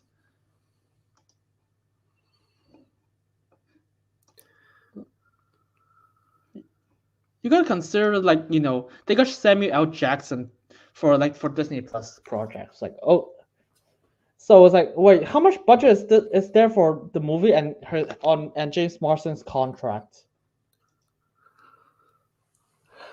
Yeah. I guess he was too busy with Sonic. Maybe that was the case. I got no idea, but fuck it. Who wrote this movie? It's like, because I don't It's get a it. It's like, different writer and different director entirely. yeah, because it's stuck in production. How everyone laughs. It's like, I'll just gotta get someone else, I guess. I don't Yeah, know. but yeah, everything just ends like just like nothing happened. The thing is, like the whole dream sequence is like nothing really is really done. I mean, yeah, some characters remember it, but the other characters just don't remember anything at all. So it's like it is just kind of like What's the a point of anything? blank slate. It's like, yeah, I guess it connects Giselle and Morgan a little bit more now, but Was it's like, like, but that's not that's but because like you the first film does a much better job doing that. and you did that because you basically destroyed the relationship right at the start of the movie. You destroy the relationship and just rebuild it again and just kind of accept it. I was That like, was I will not thank you if you push me to get hit by a car and then you just save me again. I was like, I just think you are a dickhead. Yeah. Yeah, It's so like, that was just kind of like that kind of like that pretty much is the film. It's like there's obviously like the biggest problem is like when you factor in like the first film and then this film, it's like they're just not really they're not equal in any sense. Like it's just clearly worse in comparison. And then obviously it's like the first film is like iconic and you just cannot really beat that. Um whereas like this one will be just forgettable on Disney Plus and not really remember for the rest of time. And that's seriously, no one ever talks about it. yeah. I did have some additional notes, just just like kind of between the two differences before we wrap things up. Enchanted took advantage of its stories to highlight the differences of the genre of reality and fantasy, while also going over, things like the things where they can overlap. Obviously, like it satirized tropes while also subverting expectations. Like, for example, like the way the film ends is like Giselle drops her shoe like Cinderella, but she picks up the sword to go and fight the dragon. It's obviously different from the expected Disney trope. Um, Uh, yeah, Giselle evolved from a Disney caricature to somebody more real. She experiences things like anger and sadness. And it breaks her down in that sense. The only subversion that Disenchanted does is like having the parent figure make the faulty magic wish and not the child. But the problem with that is like Giselle making that wish is one out of character in terms of like it's too what the, rushed in terms of the sense of like why she would do that, and then it's also like it just Giselle, and then obviously like it is enslaving in a town. The only benefit with that versus WandaVision is that the characters will remember it and the other characters don't remember it. So which is basically just a cop out. Because I think someone in the writers' room was like, "Oh fuck, that's enslavement. Everyone forgot about it. Fuck it." yeah, Oh, yeah, that's the impression I got. I was like, oh, because they basically wrote enslavement. They just don't know they just don't redraft. They yeah, just yeah. Morgan and Gazelle's conflict is extremely forced, and it ends quickly, and it relies on Morgan losing all sense of magic from the first film just because of quote unquote teenage angst. Um, and they just say, yeah. I was a kid. I don't know. I don't believe. I believe everything is magic. Lol. Fuck off. What's like, Um, how do you write like this? yeah, and I was like other things is like as I mentioned before, like having the portal be in the wishing well and not like a regular manhole is just kind of like loses a charm in this sense. Um, and it's just all handwave because of magic. Uh, I feel like Giselle should have been the wicked stepmother from the start instead of having the split personality and just let Morgan be the protagonist. For if it was like this kind of story, then I feel like if you were to pick this story, then yeah, you probably should commit it that way. Um, the film has like a lot of cliches, especially with the Monroe villains. That like when you compare them from the real world and their fantasy character counterparts, they're both like exactly the same. So it's like to the point where it's like I question like why is Morgan and Robert's personality so different, but everybody else's personalities are exactly the same. That's why it just doesn't really make sense to do that. Um, the third act is wrapped up super quick, especially with the literal "it was all a dream" for any character that was not Morgan or Giselle. The side characters of the first one fit more with the story, like the divorced couple, Sam the secretary, which was played by Ariel, Pip, even. Um, yeah, it's like they had more involvement in the story of the like like just the simple fact of like there was a divorced couple um that Robert was working with. on a case, but like after Giselle like kind of like reminds the divorced couple, like she has like a sparkle in her eyes that like I can see like why you fell in love with her. It's like that kind of like rekindles their relationship, and like that kind of gives you know Robert that that this positivity, like this gleaming positivity of Giselle being able to rekindle a relationship that almost seemed like it was going to destroy forever. Um, that just kind of gives back that hope and humanity for Robert that he lost after being divorced himself. So yeah, it's like you had there was it's like it's a very small part of the story, but it's like it's very critical for both characters. Um, and you Uh, just don't really get that kind of dynamic in this one. I think a very obvious one is like Nathaniel, who is the henchman for the evil queen. Once he goes to the real world, he also kind of goes like through changes like Giselle. Like he had his own insecurities, he had his own like flaws. After like seeing like how the evil queen has never treated him with respect or anything like that, using him against him, like manipulating him. Um, he goes against her in the end, and then he kind of gets his own happy ending, writing his own autobiography and all that. And yeah, honestly, it was unfortunate that they weren't able to bring back Timothy Spall in this one. Though I guess it makes sense in a way because like they're not in New York in this movie, so to be honest, if I saw this, if I saw this movie, if I read the script of this movie, and I was like, oh, I'm gonna bounce. Fuck, I'm not going to be involved. yeah.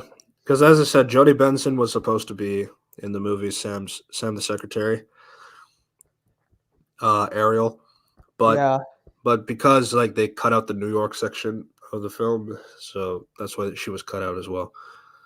yeah. Um, Yeah. but I yeah, just what happened to that scene? Why don't you just include that? That could add some extra context I'm missing. for Robert especially, Yeah, it's like because yeah, every like one of my issues with like Robert is like you're talking about commuting back to New York and like living in Pennsylvania. It's like you clearly haven't talked to her about it, and I feel like talking to like random other citizens in the train is like just say, yeah, your life is gonna suck because it's gonna happen over and over and over and over and over and over and over again until you die. was like yeah, that's what work. Yeah, well, that's what work means, dipshit. Yeah, yeah. And I feel like Jody having that conversation would probably be better. Like someone he can actually connect with. I don't know.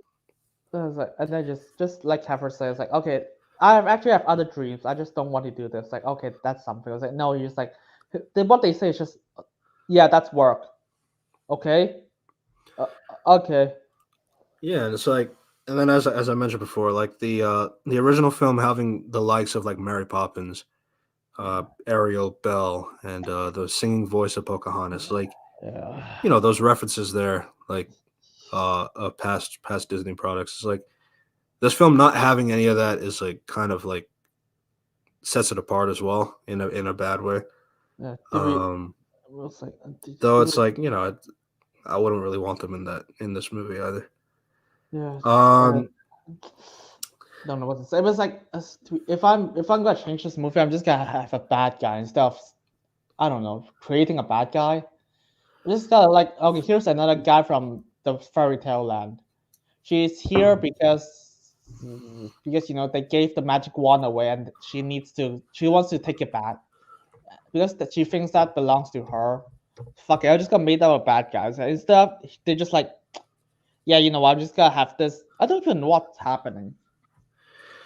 It's kind of yeah, and then my thing about the Nathaniel point is like being a lackey. He still had like a personality, a characteristic that's not just being a lackey.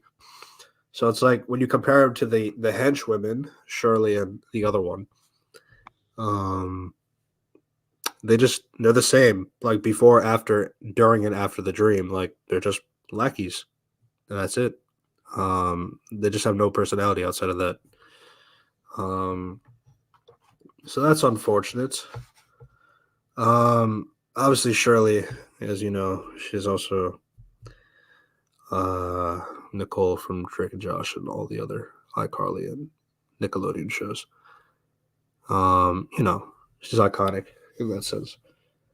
Mm. She was also in Endgame as well. Um, the baby being a baby doesn't really affect the story at all. Um, you know, I feel like if they had the child be like 6 years old, maybe, um, like if the child was six and the 16-year-old Morgan is there, then like at least like one you have like a dynamic of a child that is 6 years old, like Morgan in the first film. Except this one is like a true Andalasian, as they talk about. So you have like a 6 year old perspective of now you have a daughter who is a true Andalasian versus a 16-year old human daughter. So they can have a conflict between each other about this whole like the affections of their parents, basically in that sense. I don't know. It's like I feel like the baby being a baby is just like obviously like I'm not criticizing a baby for being a baby. Not that's not the point. I'm just saying like I feel like for this kind of story, it's like if you want Morgan to be jealous of not being Andalasian, I feel like if you have a baby that can talk like a 6 year old or something like that, you could at least like have a dynamic that makes some kind of some kind Logic. of dissonance between the two characters. Yeah, but that's what. It's like I don't know. It's like I don't know what happened behind the scenes. Like, if I gotta believe that there's a lot of drafts missing, and there's a lot of writing throwaways. Like, if I'm gonna believe something, it's fuck. That's what I think. Just like something really happened behind the scenes. A lot of it, in fact. Yeah. It's like Um, just a few more things. Robert's existential crisis with commuting to work was an interesting idea, but then he moves the practice near his home after one day. yeah, yeah. Yeah, so everything is completely rushed in that sense. Um, Robert being the himbo, like first movie Edward, but Robert has no evolution like Edward did.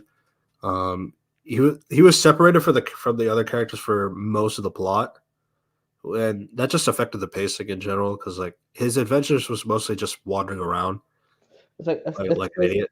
it's basically just someone filling time. Yeah, and I feel like as I was saying, like I think like if he was like a companion with Pip, in those scenes, like maybe like you can have like a fantasy character explaining things to a real person. That way, it's also like because he found Pip to be silly in the original, so it's like so if you were to interact with Pip now, like 10 years later, now he's like used to magic and stuff like that. It's like I feel like that would have been nice. Um, but that's Mm. just me. If they wanted to rewrite that, they could have had there could have been some relationship tension with Robert and Giselle.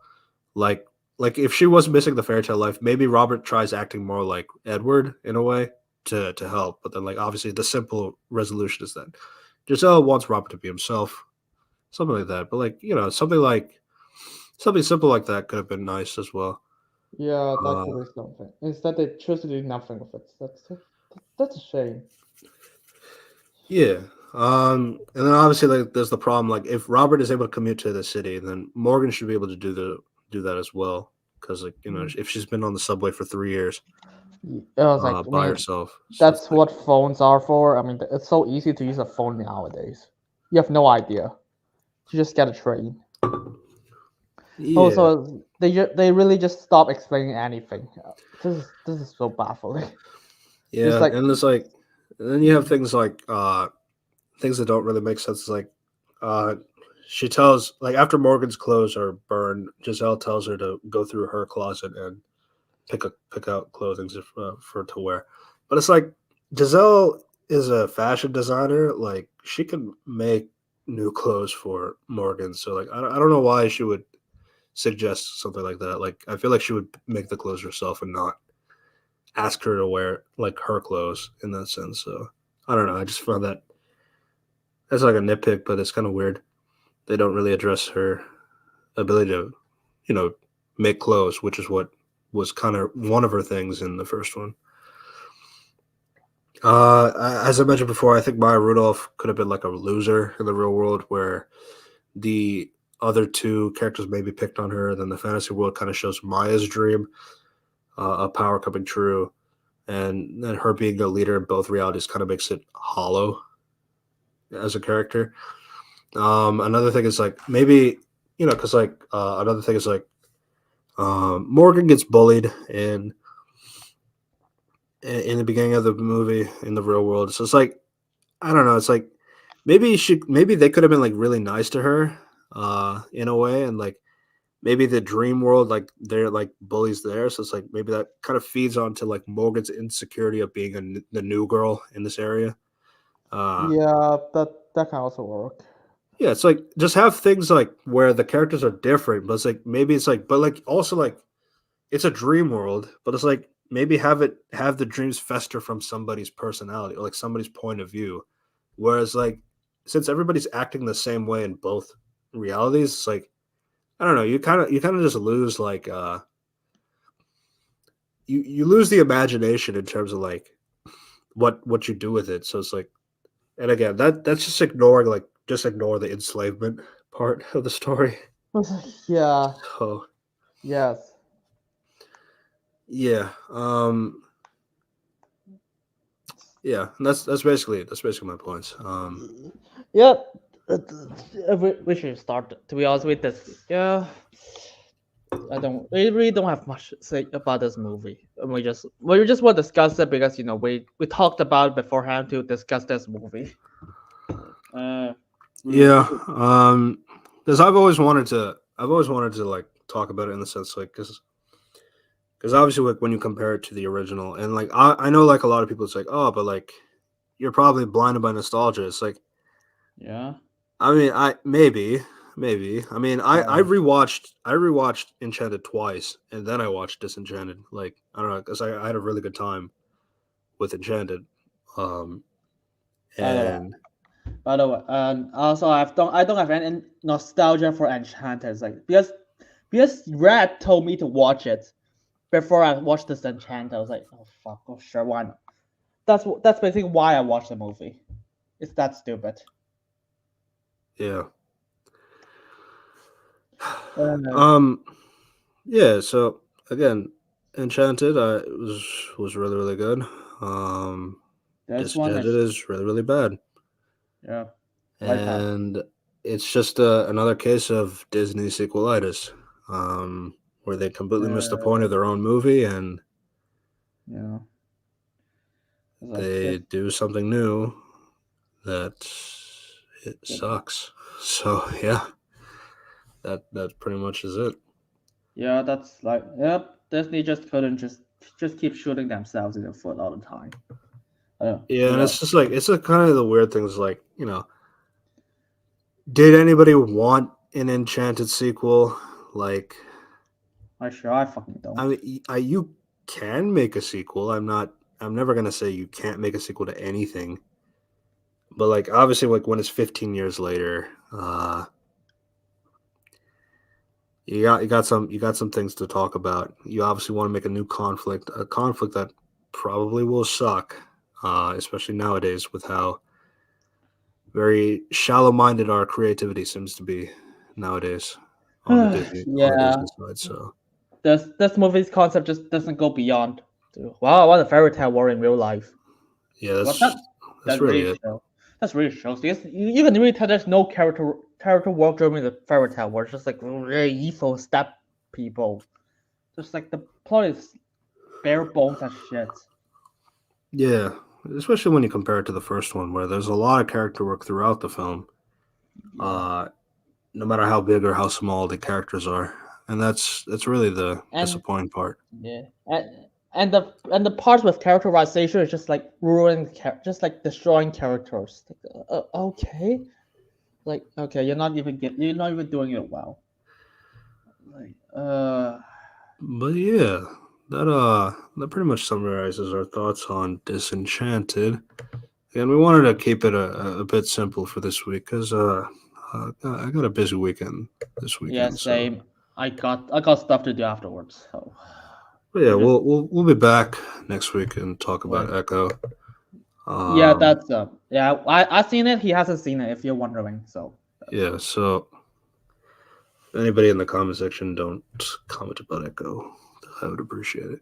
yeah, I was But like, yeah, just a reminder again, we have another channel, another Reviews Corp podcast where we archive these videos the Monday after. So you will expect this video on the 15th of January at 9 a.m. Eastern Standard Time on that channel. And you can also find us on the Spotify with the same name, another Reviews Corp podcast, which are all linked in the description down below. Unity, say goodbye to the people. bye. I'm gonna do something afterwards. I gotta keep writing scripts and gonna go back to college stuff. Oh, good lord, it's good. This is gonna be stressing me out. But it's life. Yeah, and goodbye, people. Uh, you can subscribe to us, Really Review and Analysis, and Red Devlos Reviews. Again, I recently did a video on John Walker and Lamar Hoskins. It's gotten me a lot of traction, and I'm really grateful to that. I'm already at like 640 subs from the help of that video, so I really appreciate it. But please subscribe to both of us, and also subscribe to another Reviews Core podcast channel, and listen to the Spotify. And we will see you next week. Goodbye, everyone. Bye.